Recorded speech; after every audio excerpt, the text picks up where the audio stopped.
Everyone who reads and must converses the channel. Thanks for coming by. Um, Happy New Year, first of all. Nice to see everyone. Let's see who all wants to come by and hang out on a New Year, right? And check the mic levels a bit before I really get into it, because I did noticed I had noticed why it kind of sounded a little quiet last time.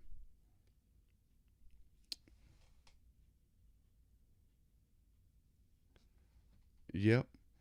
Maybe sounding a little bit quieter than, say, the ideal, but let me see if I can tweak it. Okay, so there's a little, I nudged it up a bit, and we'll see if that does it. So, Happy New Year, y'all. Nice to see y'all. And hopefully everybody's starting off the new year right. All of my bookish comrades here had a nice um, had a nice Christmas. Had some awesome additions added to your personal collections. I know I did. If you keep up with me on Instagram, then you might have seen my posts already, and that's fine.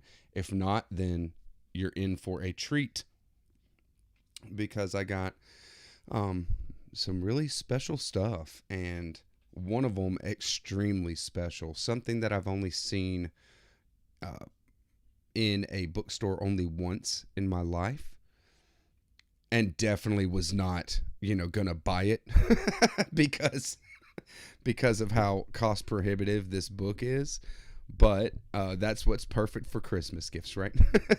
So, hey, Quentin, happy New Year. Idget Reads and Rambles is in the house. Yup. And Paul Lee, my boy from Australia, my boy that flies, an actual world traveler. Don't call him a tourist, because he is the one that brings the tourists where they're going. So a bona fide world traveler, Paulie. Nice to see you, man, and nice to hear you slapping that bass. That was really cool. I'm gonna take my earbud out so I don't have any distraction because of the delay, right? So nice to see you slapping your bass. I really wish that I was better at bass. Bass is a wonderful instrument. I played guitar most of my life, and still love it. There's a couple of songs that I want to pick up here at the beginning of the year and start learning, and so might get back into the guitar. Got a bass, got a little bass amp, and there's quite a bit on the bass I'd love to learn, especially some Tool, just some bass heavy riffs. You know what I mean? I love that stuff. So feel free to shout out in the chat or whatever. Let me know what you guys got for New Year's. I'd love to hear it. I'm here for it, right? Here for the books. And just a little teaser. I'm wearing my favorite color shirt. This is a little teaser for what's coming up on the live tonight. Yeah, sore fingers, haven't played in 15 years. A bass will really wreck your fingers pretty quick, won't it? And so, yeah, even just, noodling around on the bass for a little bit of time, my fingers will be tired. But I'm happy to say that I did pick up my final John Williams. Let's get into a little bit of the fiction that I picked up with a gift card from Christmas. I got the final John Williams book that I didn't own. This is Butcher's Crossing, and I haven't read Butcher's Crossing or Augustus. There was a prodding to read Augustus last year from my boy Jack at Rambling Raconteur, and I didn't jump on it because it just wasn't the time for it.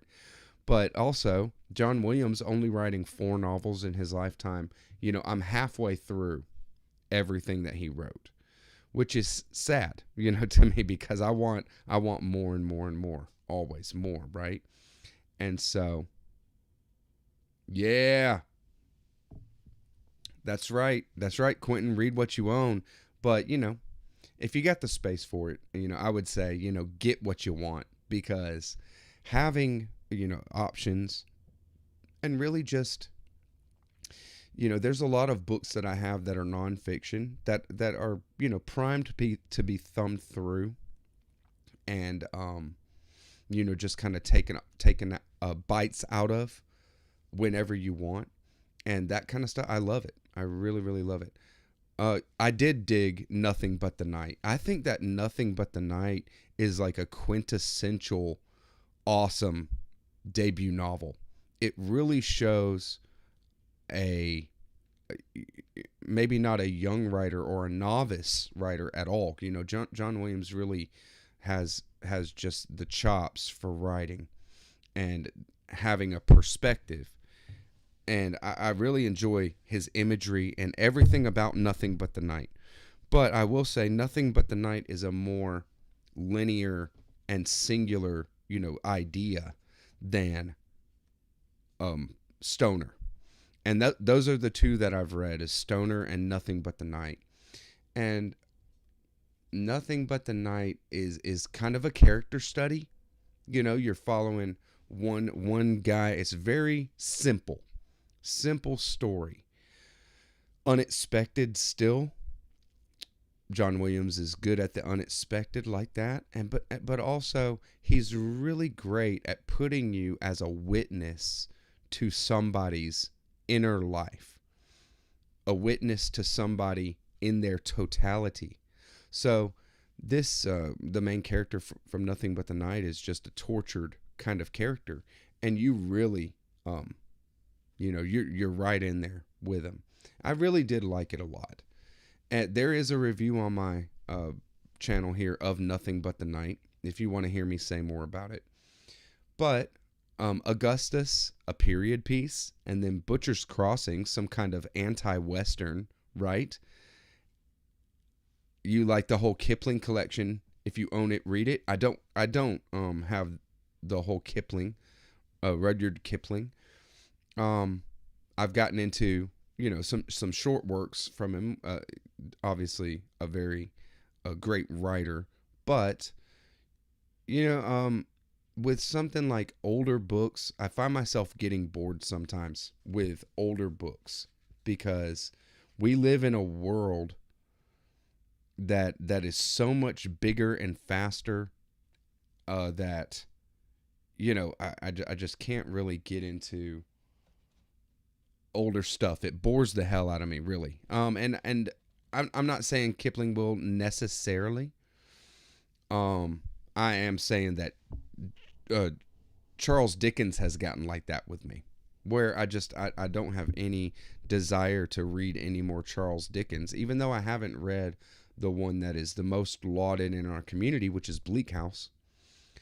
But I've read my share, right? And I just feel like, I didn't adjust my my light, so my light is actually over a ways and facing the wrong way, and I really want to have some light correctly for the rest of this video. So give me just 1 second, guys.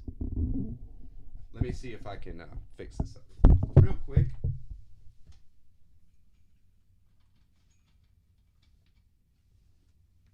Okay. How's that? How'd I do? Shed some more light on the subject, right? And also because the one of the things I'm going to share, I don't want to I don't want to tease it too much. Dickens is super uneven. Well, it's that kind of thing where we're reading books now, these big books, right? Something like Don Quixote and something like David Copperfield, right? It was never meant to be read in a straight through kind of way, the way that we would read it, right? There's so much that could be just taken out and just stricken from the complete book, because it was meant to keep people experiencing this character for a while, and over the course of half a year or even a year. I don't know how long of a time it took him to write David Copperfield, for example, but he wrote it in serial form. And, there's just some chapters in there where, you're just having fun, hanging out with these characters that now know, right? Before any kind of climactic activity or, there's just not a lot happening. And you're just kind of meeting more, and it's just, filling out the world. And it's fine, but for us nowadays, it's just a completely different animal. Yeah. You look good, man. Thank you. Thank you, Quentin. I appreciate that. Oh, you mean the lighting. Oh, okay, cool. Well, I appreciate that as well. So I got Butcher's Crossing. I'm going to read one of them this year. Either Butcher's Crossing or Augustus. Haven't decided which. I think I'm more excited for Augustus. So I'll probably save that one. And I'll probably read Butcher's Crossing, right? Just like with wonderful favorites that are authors, I don't want to read all their stuff. Pinchon, I have Mason and Dixon left, and I don't want to read it because then I'll be done. But you can always read something like reread Pinchon and gain more out of it, just big stuff. So I like it when and who knows if Pinchon even has more for us, right? I bet he does. I love authors that have a huge amount of material that they've put out in their life. Somebody that has put out quite a lot for us, and we're getting more and more since the letters have been published recently. New Directions is doing an amazing job with Clarice Lispector. Clarice Lispector was an author that I found very early in my BookTube career. So maybe like 3 years ago, 3.5 years ago. Or now it's 4 years.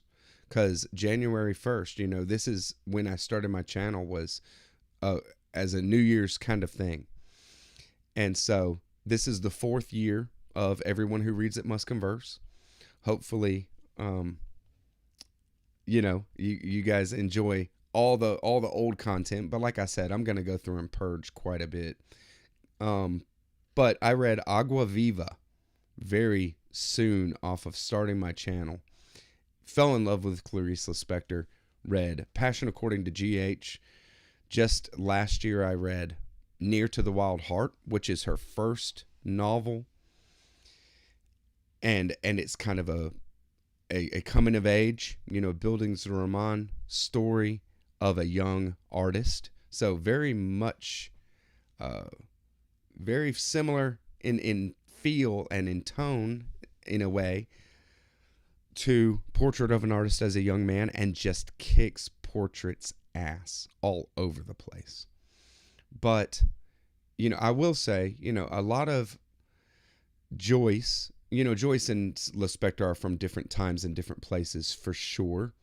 And Joyce is this kind of character, a kind of person that, even though he was very interested in Blake and mythology and worked all this kind of thing into his literature, it was more for an intellectual endeavor, and he was very, very intellectual.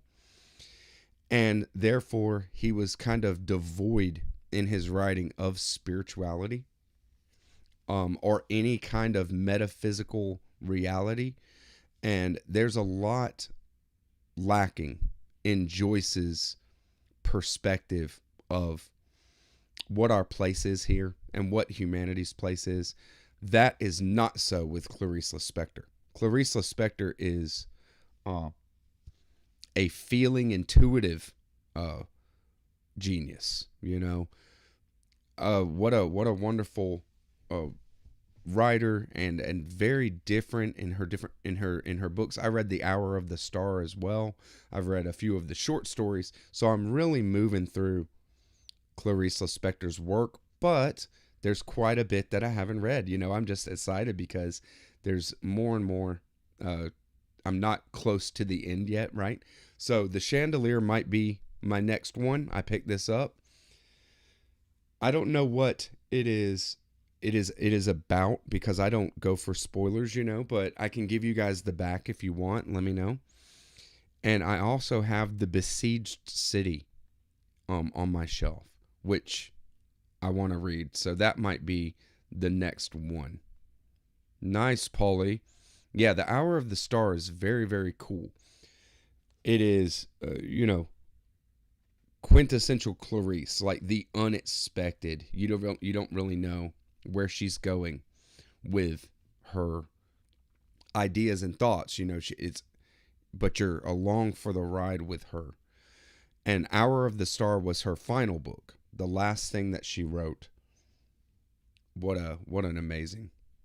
Are all of Lispector's works monologue-ish? For the most part, what I've read is, for sure, a main character. You'll be, right there with her, very, very close, even inside, experiencing the emotions and the mental quality of that character, but also metafictional in a way, especially with Hour of the Star. You have like a kind of narrator.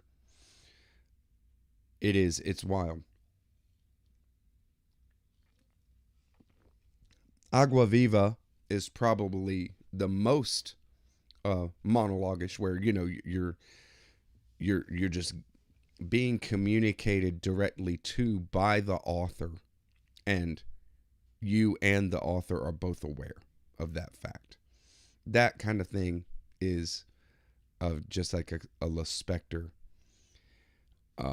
maybe a Lispector quality, that she just that she does a lot. But like I said, there's quite a bit of Lispector that I haven't read, and this the Chandelier was actually her second book, and written when she was 23. It says so. When you read something as powerful as what Clarice Lispector can put out, and then think, she wrote Near to the Wild Heart, early 20s, or even, started it before. Who knows how long it took her to write that book. But it's just, what a mind blow that somebody that young is able to really articulate that deeply. And where did this come from? I think of an author in that way. I think of an author like Ursula K. Le Guin, such a intellectual powerhouse, writing sci-fi, so very broad and open for her to explore different things. And where would these ideas come from? Why is she so vast in her explorations, and being able to postulate things that a lot of people wouldn't even think of? Something like Philip K. Dick, right? And he, Ursula K. Le Guin, had brilliant, genius parents, and would talk about in her biographical writings or interviews how her parents would just be talking and have these ideas, conversations about, sociological, psychological ideas, that, just postulating things and throwing them and bouncing back and forth over the dinner table, right? And what a product that has in the child, getting that kind of influence, obviously. Thank you, Conrob. Happy New Year, brother. Nice to see you. Thanks for coming by. So, my last live last weekend, I had shared that a friend, Colin, he is a content creator on YouTube named The Last Sisyphus, and also on Instagram, same name, The Last Sisyphus. Colin is very interested in philosophy. You'll find his content philosophy heavy and very, very fun. Is that Noah? Cool. Um, hey, thank y'all for hanging out with me for sure. New Year's, right? So I figured everybody, I was taking a lazy day. We stayed up way too late last night partying. So I figured, it might be a lazy day for a lot of people. So a perfect day for lives. And I really do think that that Sunday is just going to work better for me to do a little live hangout and catch up over the week. And then I'll be working in content whenever. I'll drop videos whenever. Maybe get to a consistent level with content. We'll see. But my boy, the last Sisyphus, had given me the suggestion of D.E. Harding on Having No Head. This is a very, very short work. You see how slim it is. But he said one of the most powerful philosophical books that you can read to really get your head in philosophy and like what you're trying to do, what you're trying to get at. Had a wedding in my neck of the woods in Tunnel Hill. Reminds me of Deliverance. Oh, that's no good. But Deliverance was, I think, filmed in North Georgia. Yeah, North Georgia mountains or something like that. So, maybe it reminded you of it because it might have actually been the setting. Reminded you of a scene. Not the scene, hopefully, but a scene. So the subject of On Having No Head, I will give you the back of this one just because I know very little about it. The subject of On Having No Head is you, your true identity, in quotes. In an astonishingly direct way, Harding points to an unspeakably glorious place inside of you, the endlessly creative source of all things. There is nothing to take on trust. Harding shows you how to experience your true self. Harding then explores the deep meaning and the benefits of seeing who you really are. First published in 1961, this book quickly became a spiritual classic.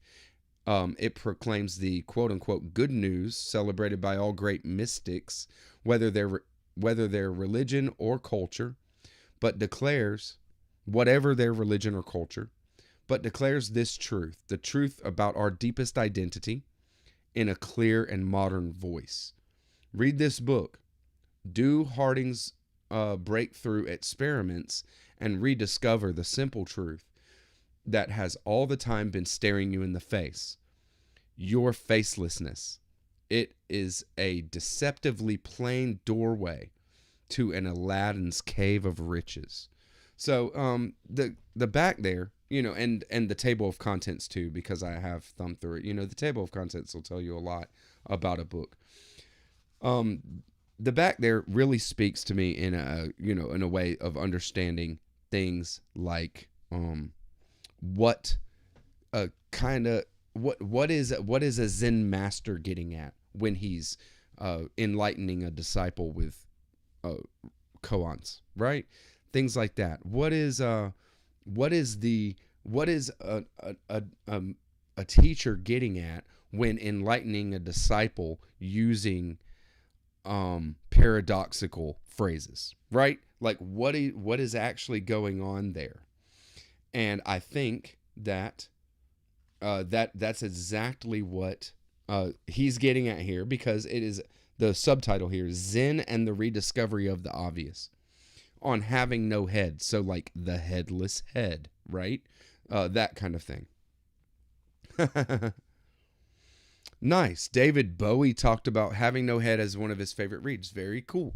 The Last Sisyphus is one of those guys that, if he's interested, if he's into it, it's going to be interesting. It's a very smart dude.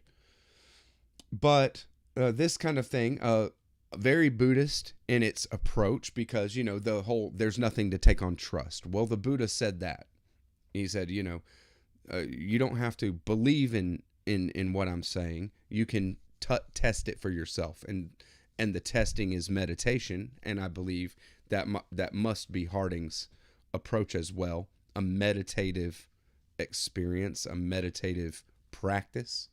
Not sure, but that's just my assumptions.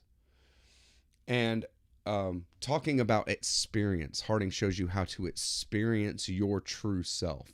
And that's a tall order, right? Because how do you know?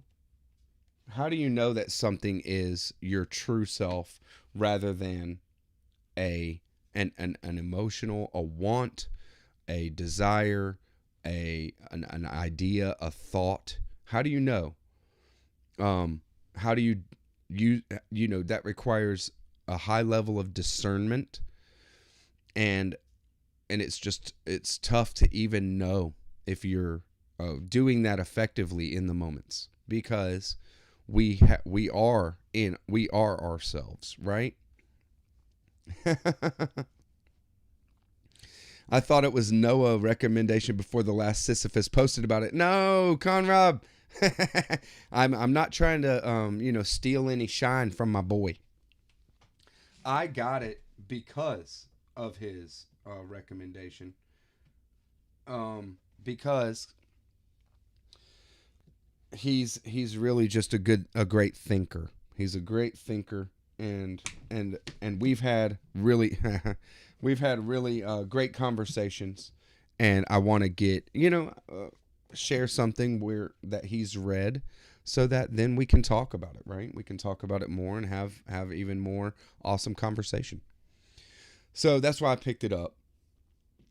And okay, I'll give you the last fiction that I picked up with my gift cards. I caved, guys. I really caved on this one, because this is a book that is so lauded in the community and just had so much praise, and people just, it seemed like a bandwagoning effect as well. But then he wins like the Nobel Prize, right? He wins like the Nobel Prize in literature. Is that right? I don't know. I see that he won on the book here. It says he won the 2023 Los Angeles Times Book Prize for fiction. And I mean, I got turned on to it when Jack at Rambling Raconteur was reading it. And this is Solenoid by Marcia Cartarescu. Mercia Cartarescu, maybe. I might be pronouncing that wrong the whole either way, right? About to have a basement IPA. Very cool. I got Elysium Space Dust right here. That's a good one. A really good one. Yeah, great guy. Need to talk to him more on the gram. Heck yeah. Heck yeah. Well, Idjit, I, and Rick, we're all right. I do what I can. So, basically, this book sounds right up my alley. Always did sound right up my alley, even just from the start. So I have Blinding by Cartarescu and never jumped into it yet. Haven't jumped into it yet, but Solenoid's probably going to be first, simply because this is hailed as the greatest surrealist novel ever. Okay? I love surrealism. I love, just when it's done well. I love, love, love surrealism, right?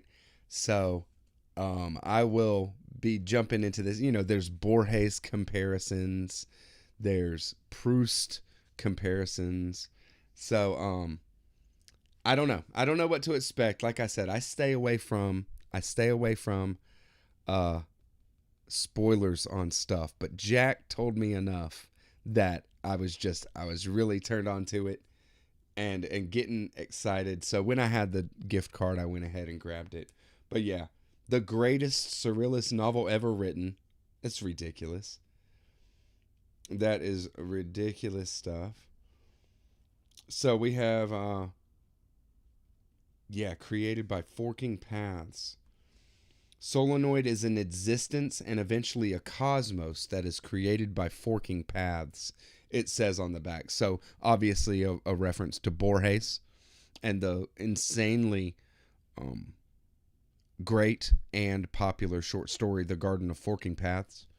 Probably my favorite Borges short story of all time. Just because on rereading, I mean, there's so much so wonderful how Borges can have one line and it really just opens up a whole thing. You're like, wow, he was doing this, he was doing that, and you go very deeply into a character's inner life just with one line. This one here is going to be great. This is put out by Deep Vellum. What a great, just a beautiful looking edition. It's really cool. I always love a book that is a nice, readable, not too heavy paperback with the French flaps, right? It's just very, very well done. Thank you to Sean Cotter for the translation. Getting Cartarescu to a wider audience obviously has been a very worthy endeavor because he's just lauded all over the place. Everybody loves it when they read it, like Jan Fosse. Maybe I was thinking Jan Fosse is actually the winner of the Nobel Prize for Literature, right? Last year. I get them mixed up because I haven't read either one of them, even though I did want to read some Jan Fosse this year, and I do have Septology. I never grabbed it. I got really, there we go. Nice. Never mind Solarium. Solenoid. Yeah. Oh, Solarium. Yeah. I have that right here actually because it is very high on my. It might be my next Corona Samizdat. It's between Solarium and The Death of the Author in Triplicate, which is Mark Nash. That and I should have that very close on hand too because I left them sitting out because I'm like, okay, they're happening. Just a lot of hype, a lot of love for Braden Matthews' Solarium there. Really makes me want to get into and hear his voice, right? Hear his author voice. The Museum of General Ideas in 2024, baby. That's right. Idget has yet to read Cactus Boots. Idget. Quentin, you have to do it. You have to do it before you get to the new one, right? Because I'm sure it's completely intertwined the way that Philip does, right? A useless bum. School keeps getting in the way. Well, and you're reading enough, man. I tell you, I'm sure you're reading plenty for classes and then your own reading for fun on the side, right? Okay, so before I get to the final, this thing's big. I'm gonna touch on my current reading, and then one other book that I got. And then 3 other books that I got for holidays. So the current reading is the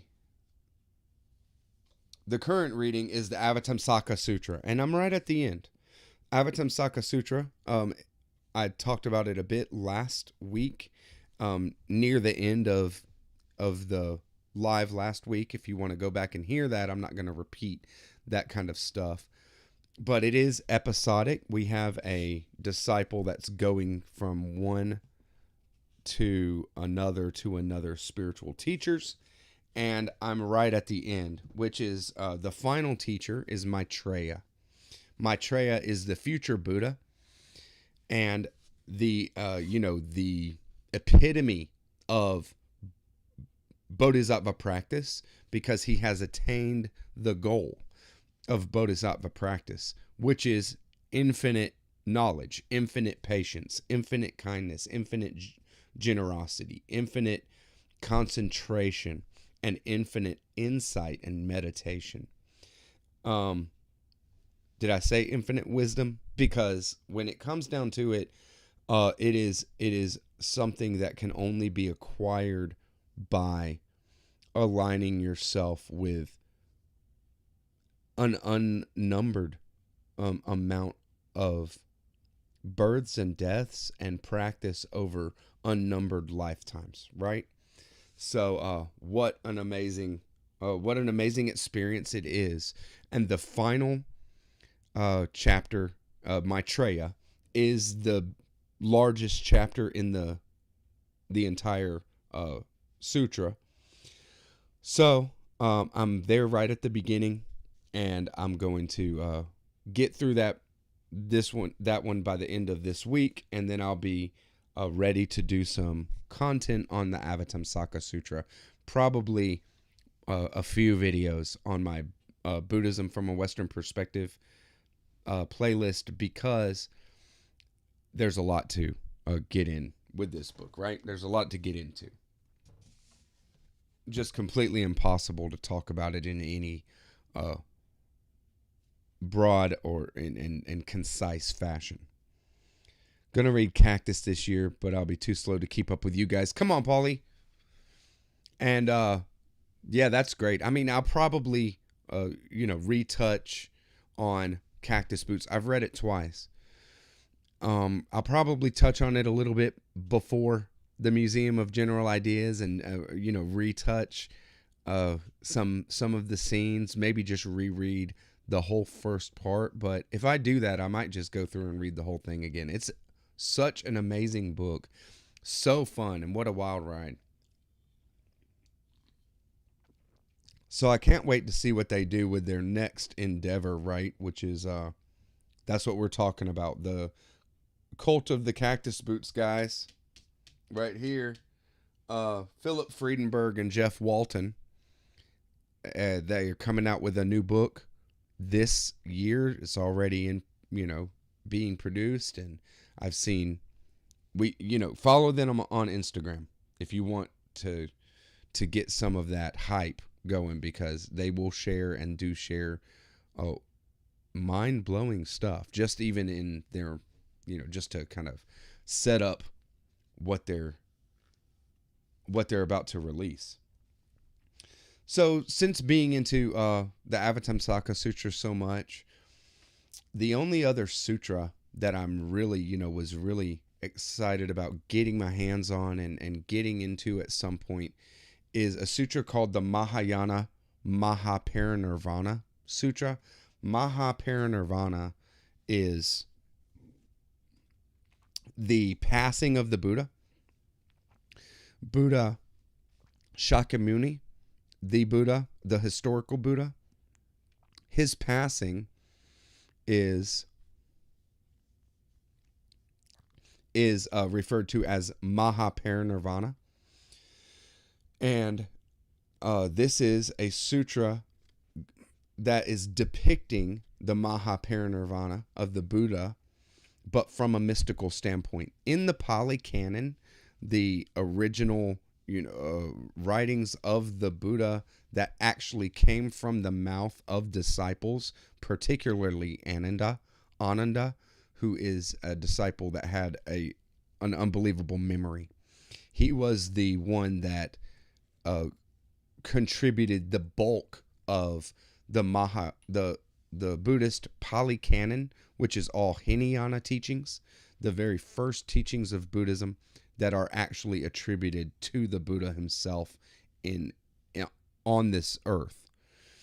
Mahayana Buddhist teachings are the teachings given by the Buddha to the wider universe, this planet included, but it's on a scale. Mahayana sutras are on a scale that are just unbelievable.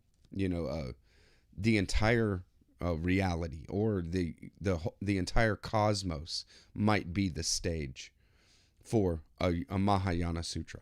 So this is the Mahayana version of the Hinayana Mahaparinirvana.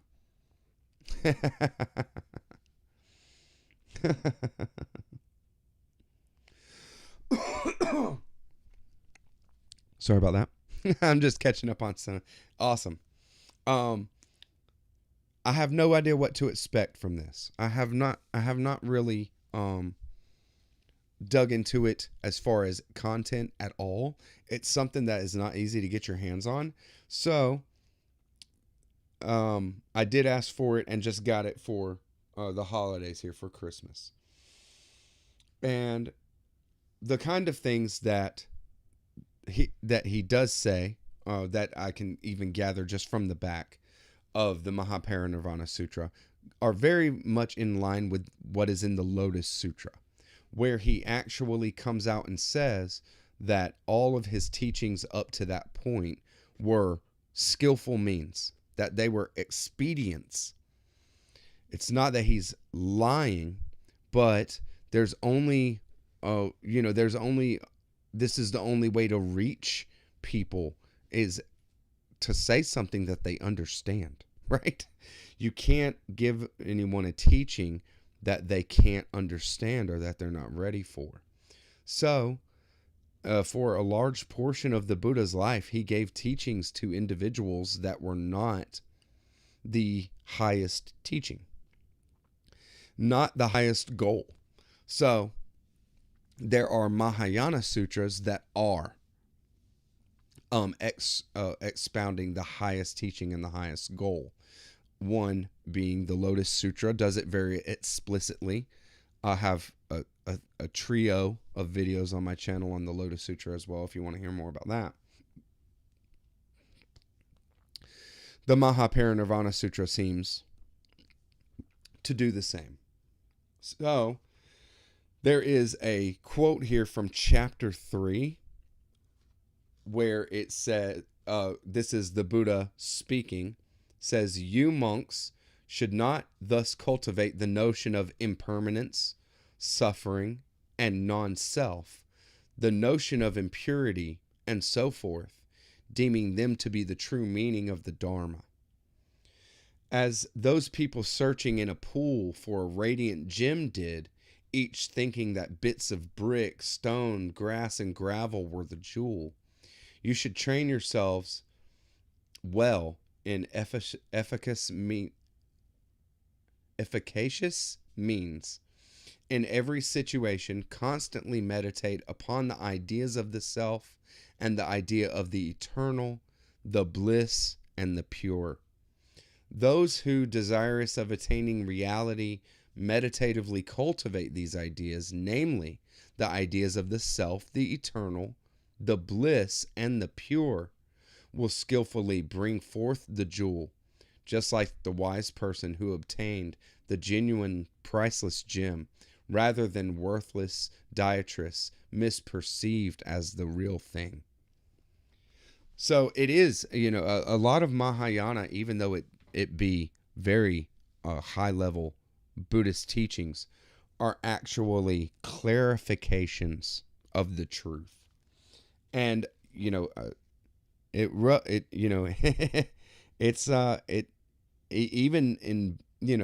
in some Buddhist schools or in Buddhist history, there were some that rejected different Mahayana sutras because it rubs them the wrong way.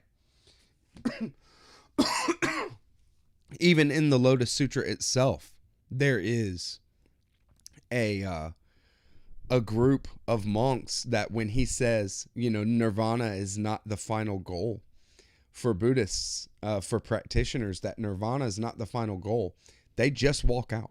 They leave. Imagine being in a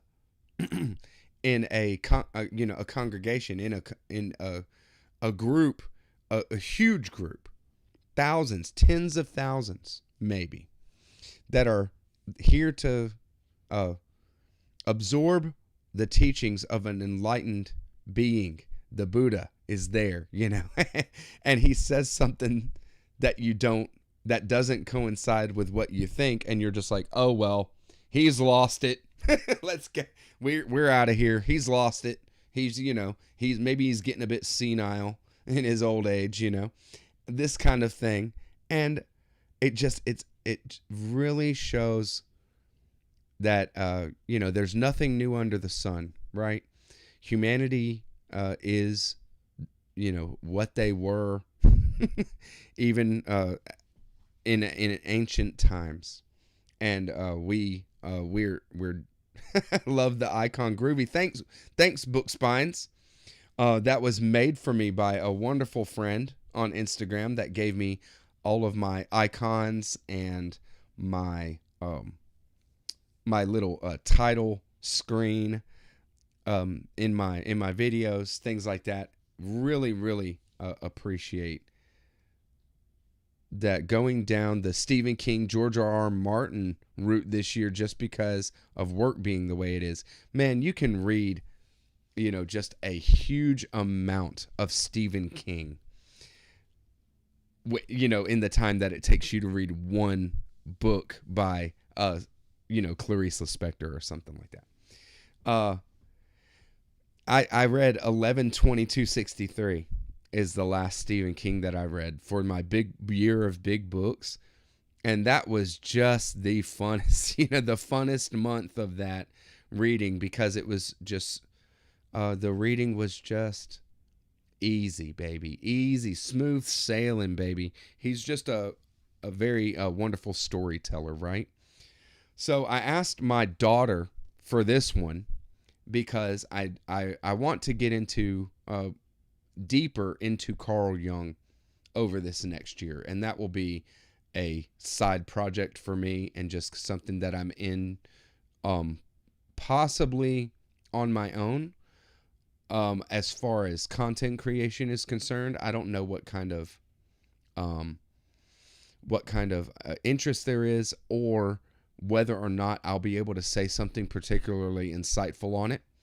But I might do some content on it. We'll see. But I asked my daughter for the Red Book by Carl Jung Reader's Edition. This is just a print, English. Thank you, Sonyu Shamdasani, for the introduction and edited. I believe he did the. I don't know the translation. I mean, the Red Book was written in Latin. Okay, thank you, Carl Jung. Right? I don't know. If maybe Jung had actually, translated it himself in his lifetime. You know what I mean? So, but he didn't let it out. I mean, it's not like it was a published work. I think it was published posthumously. But the introduction on this book is gigantic, okay? The introduction and the translator's note and the editorial note is, let's see if I can get to the first page here. Redefining the soul. Yeah, there we go. Redefining the soul is the start. So here we go. We have, this much of the book right here. The little top block here is introduction and notes on the editing and notes on the translation, and just a huge amount of front matter to the book. I need everything that I can get, right? I do love Carl Jung, everything that I've experienced so far, but my main experience with Jung does not come through his writings. I have read his biographical writings that he did let out. It was Memories, Dreams, Reflections, right? And I did read a couple of Jung books, like Man in Search of a Soul, from the library back in the day. But I really was taken in by Marie Louise von Franz, a protege of Jung's ideas. Marie Louise von Franz is a scholar of medieval Latin. She met Jung in 1933 and worked with him from 1934 until his death in 1961. So had almost a 30-year relationship with Jung, right? A founder of the Jung Institute in Zurich, she has published widely on subjects including dreams, personality, topology, psychotherapy, and fairy tales, right? Because Jung is very interested in these immortal stories, mythology, and their place in the collective, right? So, Alchemical Active Imagination, this was the first that I read, and I have recently picked up, over the last year, picked up Dreams. And this is very interesting, a study of the dreams of Jung, Descartes, Socrates, and other historical figures. So these dreams that have been put out there, there's a dream of Hannibal, there's a dream of St. Augustine's mother that is explored, but the bulk of this is exploring Jung and his relation to dreams, his relation to his own dreams. So that brings us right into, I will mention before I show you the biggest beast that there is of a book, that Jung is in some way, I'm not entirely sure, his own interest, but being involved and interested in archetypes and powers rather than and even personification of a collective archetype or powers, that it puts him right in line with the tarot, right? And there is a tarot that I love and have gotten into, and it's the Jungian tarot. This is developed by Robert Wang, right? The book is here. The Jungian tarot and its archetypal imagery. This is a very cool tarot. I don't resonate with it as much as maybe the Thoth tarot, of course, but perhaps I'll resonate with it a lot more once I understand Jung's whole system, right? Because, well, and maybe Jung did not develop this system. I don't know how much Jung was into the tarot like that. That I don't think he was trying to, fit his system of thought into a tarot or something like this. I don't know if he even had any interest in anything like that, or if this is just a project, something that Robert Wang himself did. But Robert Wang is a Jungian scholar, and I will say that the Jungian tarot is very unique. One of the most unique things, and you'll notice this about any tarot, is that the tarot itself, you can know a lot about the person who developed the tarot by what cards are the most powerful and what cards are the most striking, maybe is a better word. In the Jungian tarot, it's the moon. The moon is one of the most striking cards in the entire deck. And the moon was Jung's path. He followed his dreams and his inner life, this kind of thing. And so it makes sense that the moon be a very, very powerful and striking in his tarot. Another example is Aleister Crowley's tarot. Strength is renamed Lust, and it is very powerful card. And that definitely was a lot of Crowley's that Crowley was there, and he that kind of place of in the tarot, strength, especially renamed Lust, the strength of desire, that was his path, right? And I always loved that, to learn more about somebody through their tarot. Jung's pretty cool. I had to read some Northrop Frye stuff where he argues that literary criticism should be done through examining archetypes and how it works, how works reproduce them. Yes, That's very, very fruitful for Blake's study as well.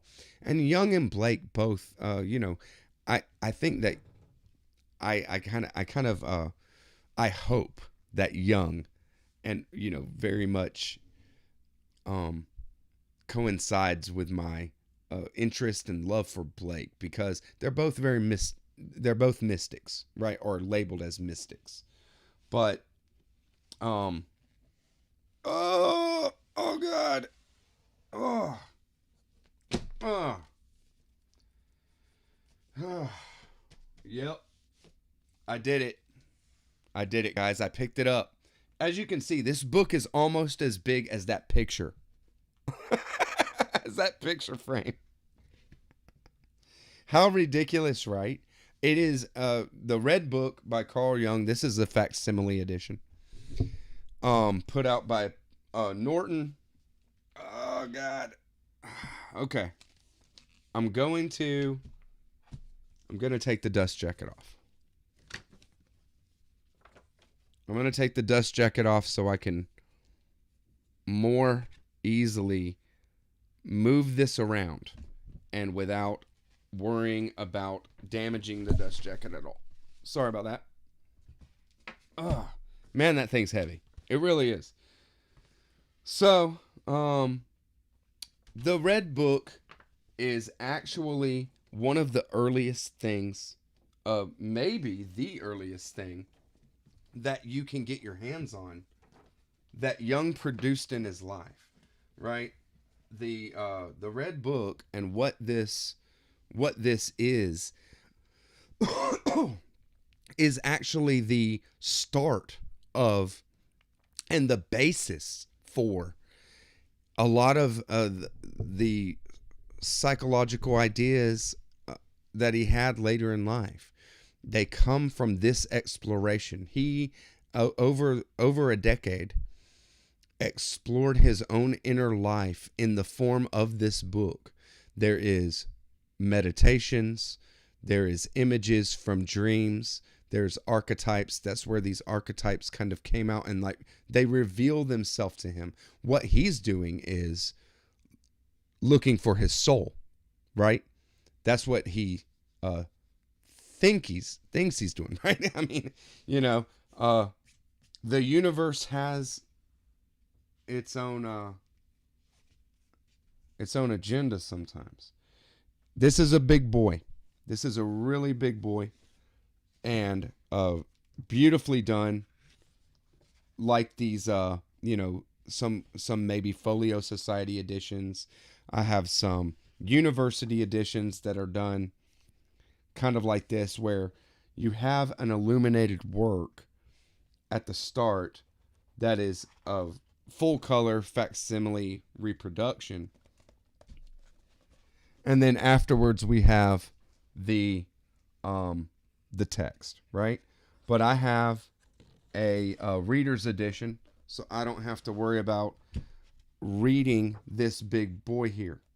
I can just look at images and read along in my reader edition, right?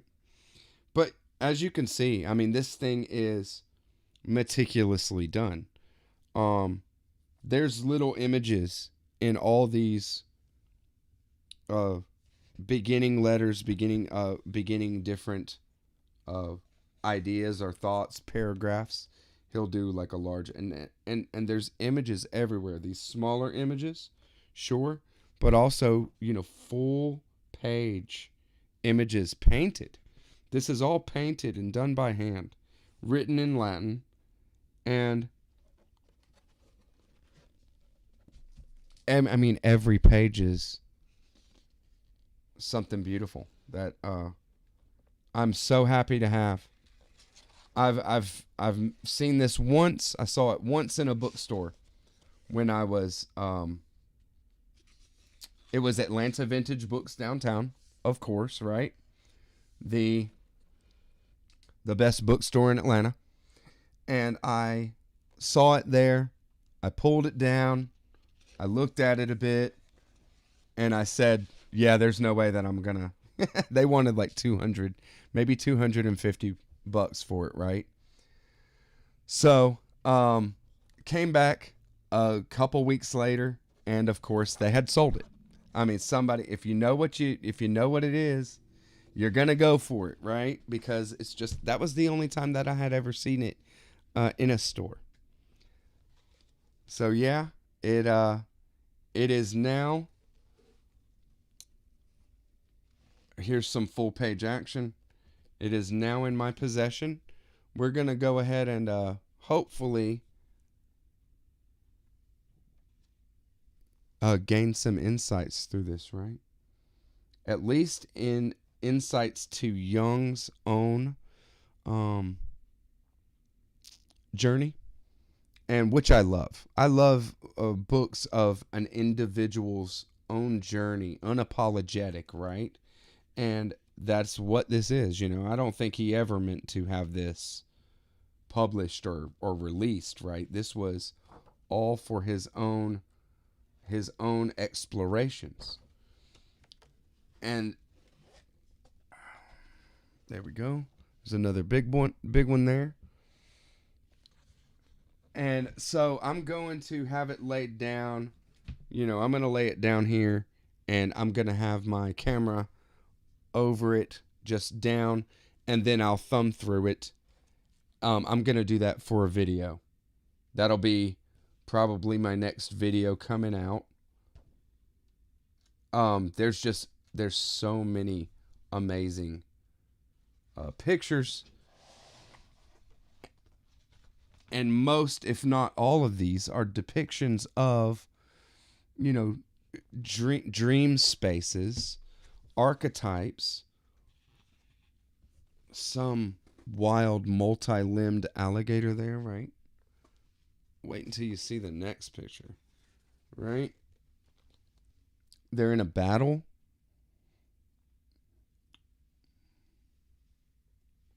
It's just cool. Even not knowing what it's about, but when you know, it just gets even cooler and cooler because there's so much to this. I believe, you know, you have like the cosmic egg there, and you know, the different looks like we have a kind of a serpent, of course, but also a lizard, maybe a turtle of some kind, and then a kind of desert lizard, and then maybe some kind of mammal. Wild. Ugh. It really is. I mean, it's such a beast to hold up. I can't even I can't even tell you how it's when I saw it, it was a mind blow. And I came home, and I immediately, you know, uh grabbed a couple of my biggest books that I own and put it up against it to see how it stacks up on the size. And it is far and away the biggest book that I own. The two biggest books that I own is the Codex, or before the Red Book. The two largest books that I owned were the Codex Serafinianus by Luigi Serafini, and you can find a video looking at all how awesome that book is in my beautiful books playlist. It's an art book done completely in pen and colored pencil, and one of my favorites of all time, the Codex Serafinianus, and it's huge. And then my complete graphic works of William Blake, which has every image that William Blake penned in his lifetime in one book. All of his watercolors, every illuminated book that he did, every sketch, even everything is in there. The complete graphic works. And those are about the same. One is a little bit wider, one is a little bit taller, right? But they're right about the same size. This book blows them both away. This book is a good 3 inches taller and a bit wider, about 1.5 inches wider than the widest of the other two. So it's just amazing, right? Yeah, it is pretty awesome. It's something that I have wanted for a long time, and now that I have it, can't let it go to waste. I'm gonna have to jump into some Carl Jung. So I hope you guys enjoyed hanging out. Happy New Year. We done an hour. It's nice hanging out with y'all. Cheers. Happy New Year.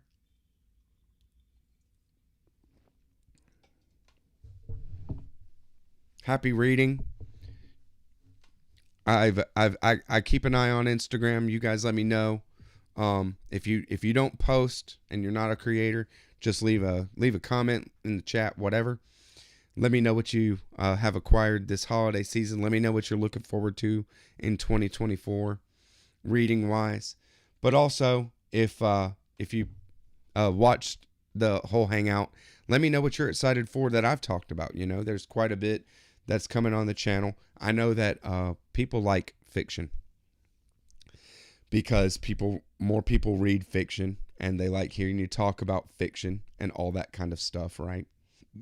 But I'm very excited for some of this nonfiction that I have, furthering my Buddhist sutra study, which is just on a ridiculous level. Um, I think that it's one of the most fruitful endeavors that I've ever had in my life to go for Buddhist sutra the way that I have. So thank you very much. Peace and groovy, y'all. Awesome. Happy New Year and catch